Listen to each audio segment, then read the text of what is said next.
Hey everybody, Aggie back again after a brief hiatus due to scouting, coaching, running all over the country, looking at some great young ball players everywhere. And so I appreciate the questions while I'm gone. I want to address one of them. The question was, when you are coaching, do you take a short-term or long-term approach? Which I thought was a great question. And because I see a lot of people out there who take a short-term approach with kids, hey, I'm trying to win right now, I'm trying to win today. Versus taking a long-term approach and seeing whether an individual can be down the road and whether or not we can help them get to college or beyond or whatever the case may be. So in my instance, I always coach for the long term. Winning's important, sure. I'm a competitor. I've played a long time in this game and won a lot of titles and a lot of different things, but that was based on competition. And so I want to give you a brief story about the financial world for a second. You might be going, what does this have to do with pitching or with baseball or with coaching? I'm going to explain it.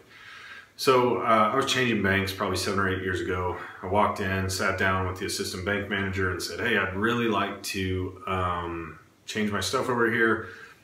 Here's what I'd be wanting to do. And the person said, how old are you? That was their first question.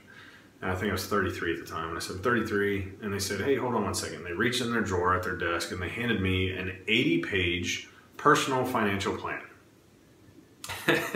And I didn't laugh at the time. I just kind of looked at it and was like, okay, thanks. And then we went on about opening the bank account.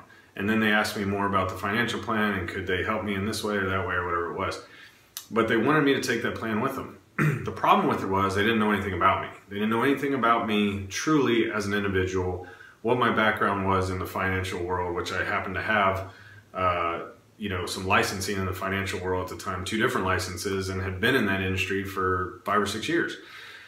And then they didn't know what my goals were. They didn't ask me, did I have a family? They didn't, none of that stuff. They just asked me my age and that was it.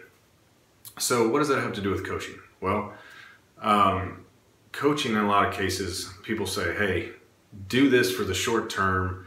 I don't know much about you. I don't know your history. I don't know how well you react to people that are tough love or people that are soft with you or how you're going to respond the best. But here's what you need to do in your baseball career. They see one game, one swing, one at bat, and they say, change this, change that, and here's what you need to do. I think it's really foolish when it comes to coaching. I think we always need to take a long-term approach.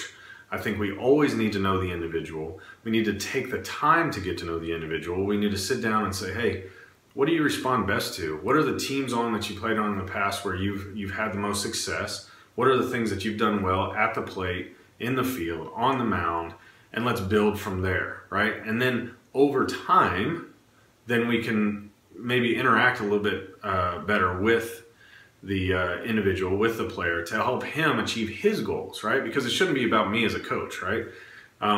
Sure, that's great to say, I went 56-2 as a coach this year. That's awesome.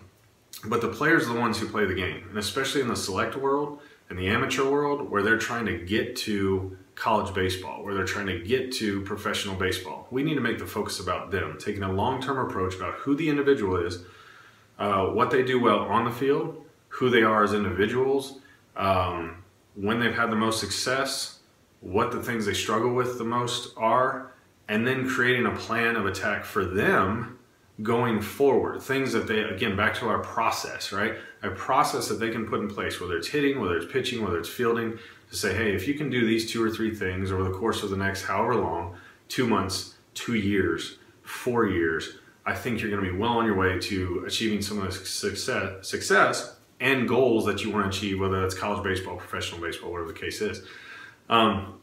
So great question. I always take a long-term approach because I think it's the most important for the individual that I'm coaching.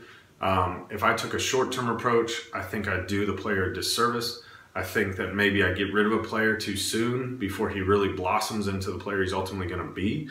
And I think I build rapport with a young man in that case, or a young woman if you're a softball coach or a different sport or whatever the case is watching this. I think you build a rapport with the player that builds a mutual respect, where now as a coach, as a mentor, I can go in and say, hey, if you do these 3 things, I think you're going to have a lot of success. And they're more willing to listen in that situation versus taking a short term. If you don't do this, you're on the bench. Well, that's short term, poor thinking in my in my estimation. So know more about the individual. And as always, we appreciate the questions. Please subscribe, as always, to the value that we're trying to add with our Pro Source Athletics YouTube channel. Follow us on Twitter, follow us on Instagram, and our Facebook page. So appreciate it. Keep the questions coming and look forward to heading into the fall. Thanks so much.